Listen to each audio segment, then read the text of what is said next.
questions. If you have a question that you want to get on the show, you can email your question to sknarticles@gmail.com, or you can tweet your questions at sknarticles. The first question of the day comes from Let's Go Sack, and he asks, do you think Sim is heading to Reno for sure for at least a year or two? Sim Bahuler, yeah. I think it's possible, but I also think that it's possible that Tim Bular will never play an NBA game. I mean, he's not in NBA shape. He's not. He does not have an NBA body, despite the fact that he's 7'5". I think he's got soft hands. I think he can pass. He can rebound. He can block shots. He can't run the floor, not at an NBA pace. He's going to get beat down the floor the entire time. It's possible that he goes to Reno. I wouldn't put it past the Kings to use Joel Abelson and his staff up in Reno as a way for Sim to prove himself. But, again, this guy is a major league project. He is a major league project. And I don't even I mean, there are other players that we've seen that have come, Bledsoe, there are a couple other guys that are kind of like this, that are big projects. And maybe he makes it, maybe he doesn't, but I think there's a good chance that he ends up in Reno specifically because the Kings late in the season might want to pull him up and, and basically give him a shot to be the first Indian-born player to ever play. Now, I'm not saying that it's just charity and that he's not going to help the team, but if you're a 50-win team, Tim Bular cannot help you this year at all. And I don't think I'm being crazy saying that. It's just that's the fact. He's not strong enough. He's not in good enough shape. He's got a long way to go. And until he gets his body in line with other NBA players, then he's not going to be an NBA player, in my opinion. The next question comes from Jasmine Alexander. He says, "Is Eric Bledsoe an elite point guard that the Kings should go after this during free agency?" Well, first of all, there's always these rumors that the Kings are looking at Bledsoe, which I don't understand at all, because honestly, the Kings have no cap space. So you're going to have a major issue trying to get him away from the Phoenix Suns. As far as him being elite, I don't know. That Bledsoe has only started, 50-something games in his career. He's never proven to be healthy. He's played behind really good players. I thought last year he played really well in Phoenix, but he got it injured. Doesn't mean anything, right? Yeah. It's like he literally isn't healthy most of the time. So I would like to see him play more before I would commit to him, just because if you're going to try to get Eric Bledsoe, it's going to be as a close to max money player, which the Phoenix Suns aren't willing to do. They're saying, we'll give you $12 million a year, but we're not going above that. Yeah. So, yeah, I mean, again, he played 43 games. Excuse me. He played 43 games last season. He's only started 78 games in a 4-year career. Those are red flags, You want him to have a larger sample size. 2 years ago, before last season, his best season was 8.5 points per game with the Clippers as a backup to Chris Paul. So, show me that you can play. Show me that you're durable, that you're willing to go through the rigors of an NBA season long term, and then maybe. But that's a big gamble. I know DeMarcus Cousins loves him. Yeah. They play together, and he loves him. But that would be a risk for the Kings, and a risk that I don't know that they can pull off because they don't have any salary cap space.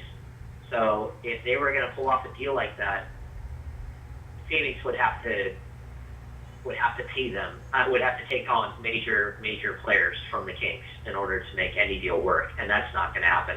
Phoenix isn't going to take a bunch of junk in exchange for Eric Bledsoe getting paid by somebody else. Yeah, I think the Kings gave away their biggest asset when the Phoenix Suns signed Isiah Thomas, and then you could possibly see a sign and trade deal with maybe Isiah Thomas, Carl Landry, and somebody else for Eric Bledsoe. But when you trade away that best asset of a player in Isiah Thomas, or don't trade him, but basically do a sign and trade deal where he picked up his contract that they was offered to him. I mean, you don't really have a chance to go after a player like him. But like you said, and I completely agree, he's a big risk to have. I mean, he hasn't proven to be healthy both in LA and in Phoenix that first year. So yeah, and adding to that, nobody's taking Carl Landry's salary. yeah, I mean, Carl Landry has to rebuild his reputation as well. You know, like what we talked about with Rudy Gay. Carl Landry played 18 games last year and had 2 lower leg injuries. You know, well, he had a knee and he had a hip issue, and he was cut on twice. And so he's going to have to prove his value. And as of right now, he's almost like you're looking at him as like nearly $20 million in some cost over the next 3 years. And you know, the Kings would love to package him or Jason Thompson and go get something different just to rebalance the roster. But I don't see anybody jumping at the opportunity right now, and we're getting pretty late in the offseason. Next question comes from Michael Ray Hall Garcia. His question is, what has been the biggest offseason addition thus far for the Kings, and who will have the biggest impact this year? I'm guessing he means out of all those offseason additions, who will have the biggest impact this year. Yeah, I mean, Darren Collison is going to play the most. But yeah. I think that Nick Stauskas has the potential to have the largest impact on this roster. What Stauskas can do is he can open up the lanes for everybody. He can make the game of basketball much easier because of his range. And, you know, people who compare him to Jimmer Fredette are flat out crazy. Talking about a legitimate 6'6" shooting guard. He's taller than Ben McLemore. You know, we're looking at a kid who can really open up the whole offense as a catch and shoot or a set shooter, and I think he'll have a huge impact. Let me ask you this, James, because we're on Nick Stauskas, and I haven't asked you this question yet.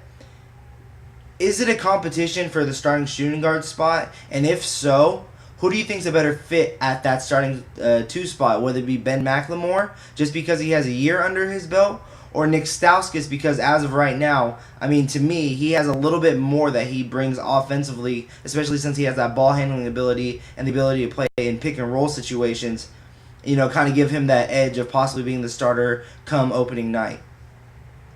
Well, I think it's a competition for sure, but I don't know. We'll see how it plays out.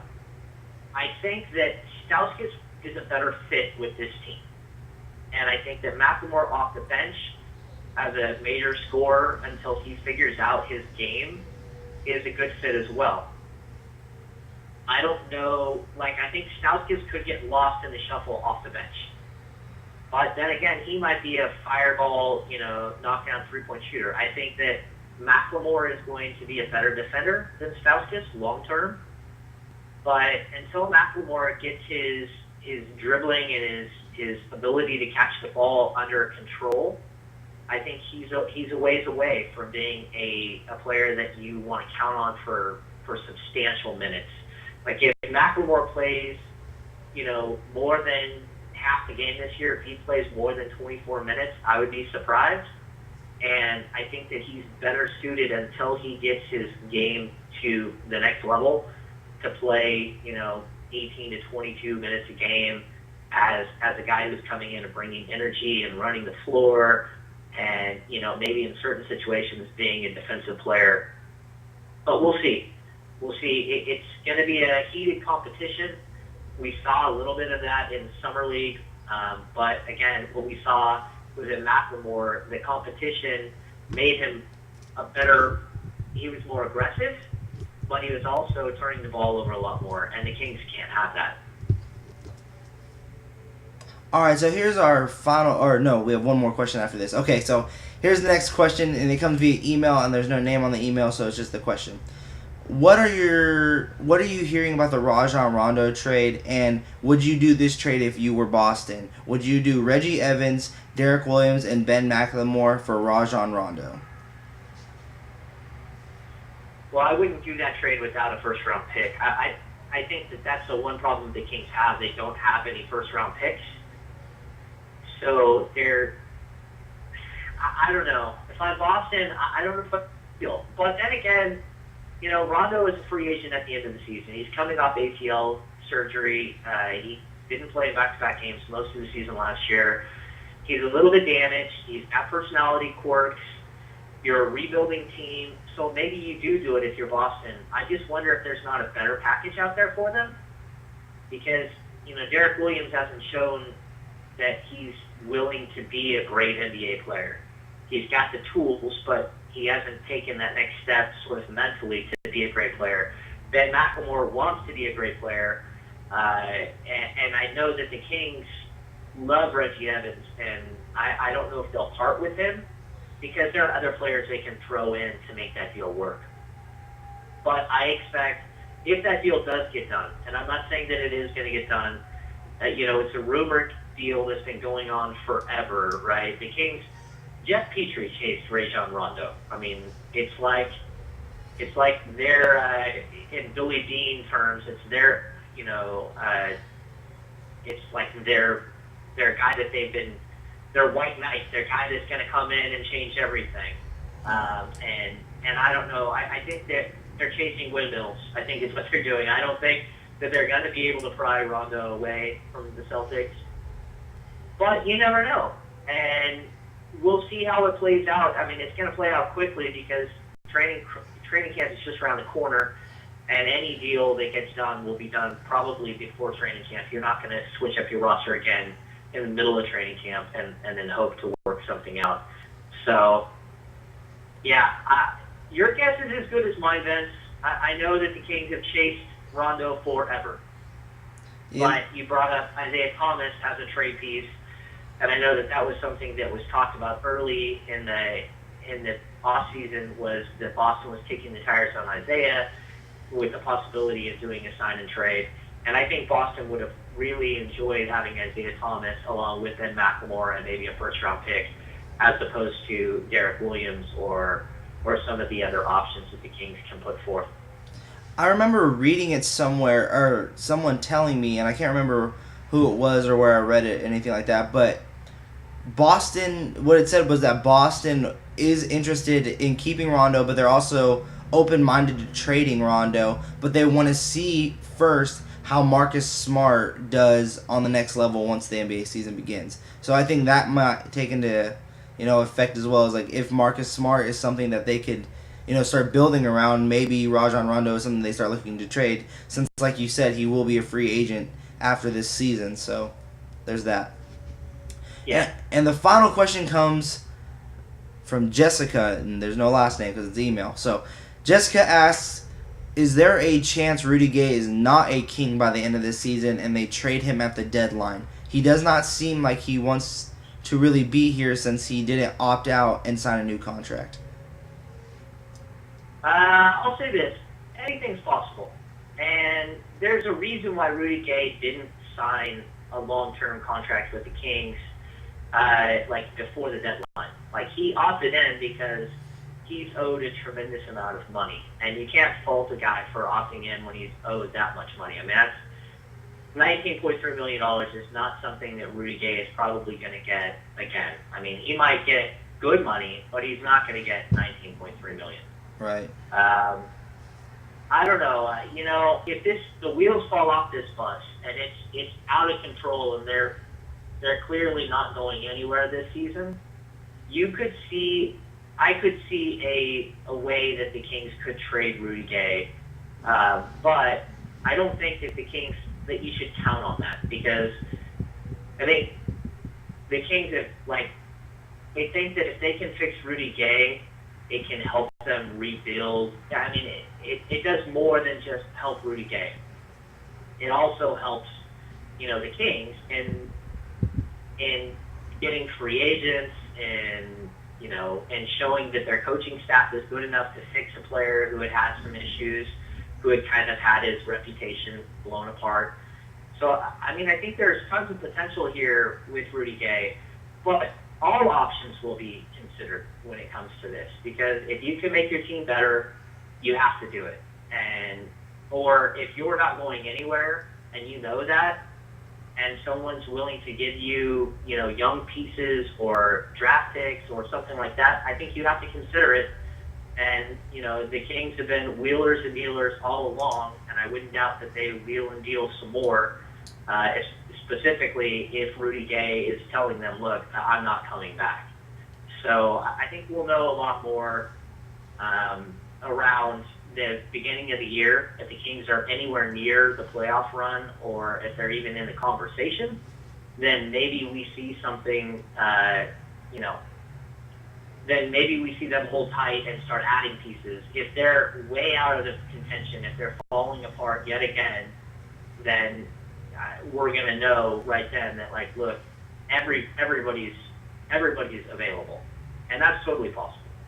Yeah, for me, you kind of hit it on the head already. It's going to come down to January. I think if the Kings are again on pace for another 28-win season, Rudy Gay is going to kind of want to move on. He's already said, I want to take that wait-and-see approach with this team to see where they're going to go. But let's say they're in the conversation for possibly being an 8th, 7th seed in the West. I can see them holding tight and trying to, convince him to sign an extension or at least wait out until the end of the year. But I think it all just depends on what their record looks like come January more than anything else. Well, and I mean, it does depend on Rudy Gay as well. I mean, if Rudy Gay wants to play for a winner, then he's going to have a difficult time winning here in Sacramento the next, 2 years. If he wants to play for the money, if he wants another big fat contract, then I believe that the Sacramento Kings are willing to give him another big fat contract. And I think that we'll see that relatively quick. I mean, again, if I'm Rudy Gay and the Kings have a 4-year extension on the table right now, and I'm walking into Team USA knowing that I'm going to make the roster and that I have the potential to get injured, then I take the deal. I want the long-term security in this situation. But, each player is different. Each of their motivations are different. And I think that a pairing of DeMarcus Cousins and Rudy Gay for the next 4 years would be very exciting for Kings fans. And you just, at the end of it, you gotta hope that they can add the other pieces that they need right now, and they still have holes all over this roster. All right, guys, that is our show for today. Leave your guys' comments in the comment section below, whether you agree or disagree with anything that we have said. Hit that like button to let us all know here at SacKingsNation.com, Fansided.com, and GoldenGateSports.com that you enjoyed this episode. And James, thanks for coming back on. And is there any places that the fans can find you online? Well, sure. You can find me at CowbellKingdoms.com, the ESPN True Hoop blog for the Sacramento Kings. You can find me on Twitter at James_Ham. And once the season starts, you can always find me on NBA.com. I write all the 10 before tip pregame stuff for NBA.com for the Kings for all home games, and also the game recaps for home games. Awesome. And you can find me online as well. I'm at VM Center on Twitter and also on all the other social media websites. And we will be doing a giveaway next episode, which will be on Friday. Thank you to the Quality Shop down located off of Vernon Street in downtown Roseville. Fansided.com, GoldenGateSports.com, and SacKingsNation.com for showing out the show. James for joining the show. And until next time, Kings fans, bye-bye.